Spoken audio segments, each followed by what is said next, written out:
Once upon a time, in an ancient city, there lived a humble and deeply religious family. Among them was a pious young boy named Ajāmila.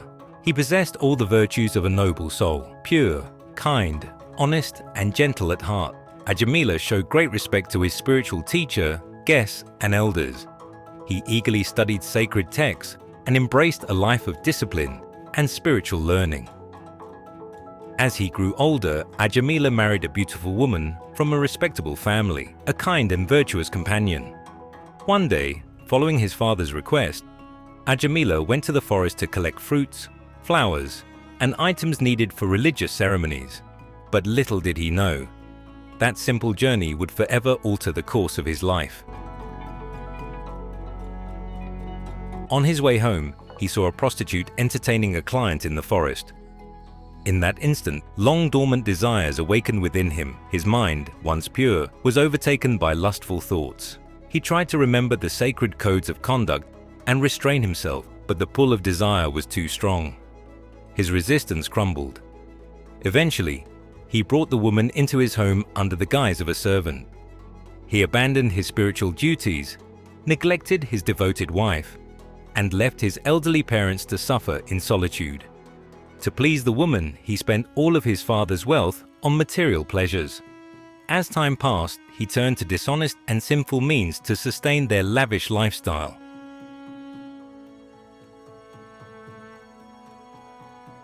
By the time Ajāmila reached the age of 88, he had 10 sons. The youngest, just a baby. This child was named Narayana, a divine name of the Supreme Lord himself. Ajāmila adored the boy and constantly thought of him with great love. As the final days of his life approached, Ajāmila's heart remained absorbed in thoughts of his youngest child. Then, on the day of his passing, 3 terrifying beings appeared before him. They were the messengers of death, the Yamadūtas, and they had come to drag him away to hell. Ajāmila was shaken to his core. The Yamadūtas hurled their mystical rope on Ajāmila to draw the soul from the very core of his heart.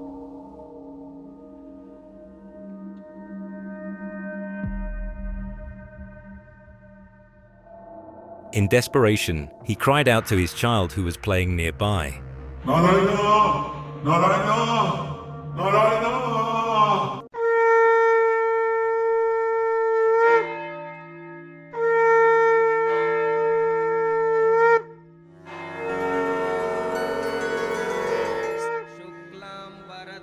The divine order carriers of Lord Vishnu, the Viṣṇudūtas, immediately descended when they heard the holy name of their master. Stop!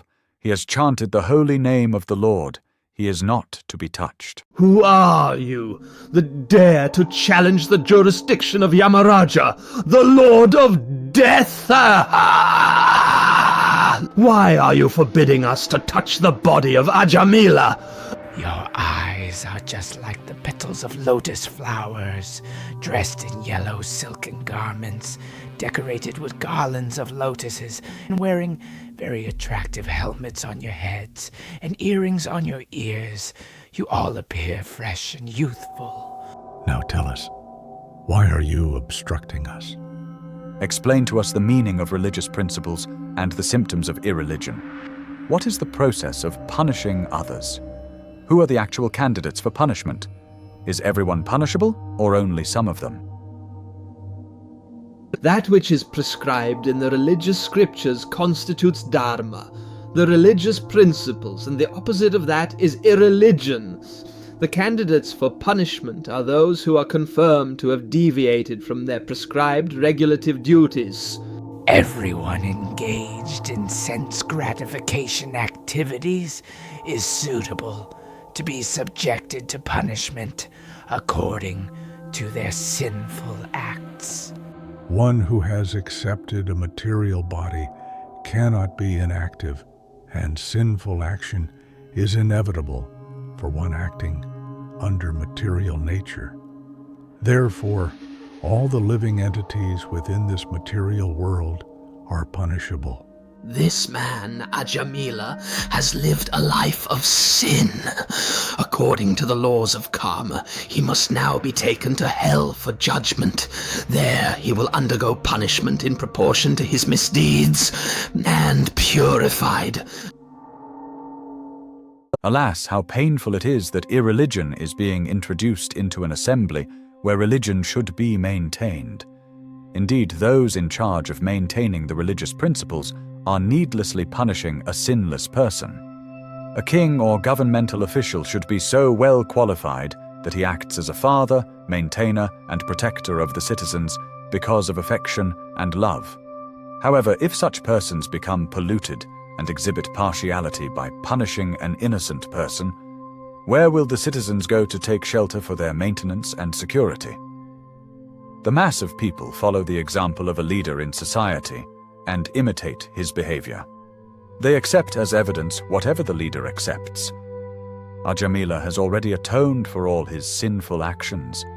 Indeed, he has atoned not only for sins performed in one life, but for those performed in millions of lives. For in a helpless condition, he chanted the holy name of Narayana. Even though he did not chant purely, he chanted without offense, and therefore he is now pure and eligible for liberation. Simply by chanting the holy name of Lord Vishnu, such sinful persons may attract the attention of the Supreme Lord, who gives them protection. By following ritualistic ceremonies or undergoing atonement, sinful men do not become as purified as by chanting the holy name of Lord Vishnu once. Therefore, O servants of Yamaraja, do not try to take him to your master for punishment in hellish conditions. Through sound reasoning and clear argument, the divine messengers of Lord Vishnu freed Ajāmila from the grasp of the Yamadūtas. Then, just as suddenly as they had appeared, the Viṣṇudūtas vanished from sight. Moments later, the Yamadūtas too were gone, leaving only Ajāmila alone in the room. Was it a dream I saw, or was it real? Where did those 4 radiant beings go? The ones who rescued me from those terrifying messengers of death. They saved me. They truly saved me. My heart feels light, as if touched by grace. Their presence brought peace I never thought I would feel again. Because of just a moment's association with the devotees of Lord Vishnu, Ajāmila firmly detached himself from the material conception of life.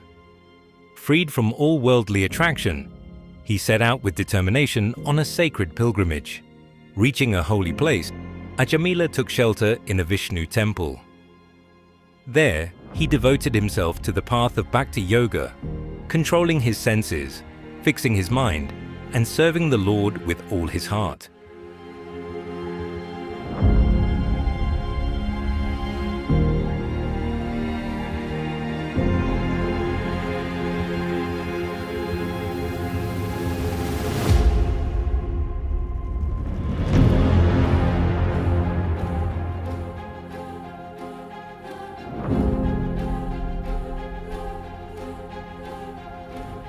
Ajāmila once again beheld before him 4 celestial beings, the very same he had seen once before.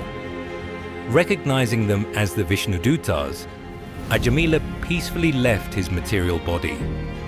In his original spiritual form, he ascended their radiant celestial airplane and returned to the eternal abode of Lord Vishnu.